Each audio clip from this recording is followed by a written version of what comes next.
In today's video, I'm going to teach you how to use the timer feature in Wrike for 2025, step by step.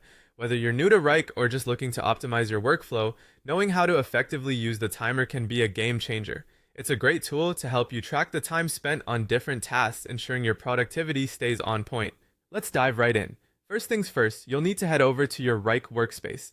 You can access this through your favorite browser, logging in with your credentials as usual. Once you're in, you'll find yourself amidst the organized chaos of tasks, folders, and projects that make up your workspace, perfect for setting up an effective time management strategy.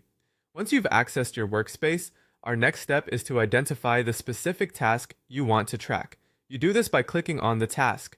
Once the task window opens up, take a look around for the timer icon, which resembles a little clock. This icon is typically situated near the top or within the task's toolbar, making it easy to spot. It acts as your portal to precise time tracking.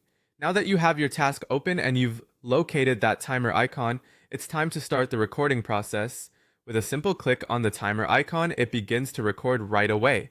There's no waiting around. You can continue with your work seamlessly while Wrike takes note of every minute you spend on the task in question.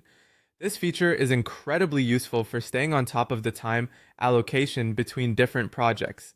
Life happens, interruptions occur, and when they do, you might need to stop or temporarily pause the timer. This is, of course, no problem at all.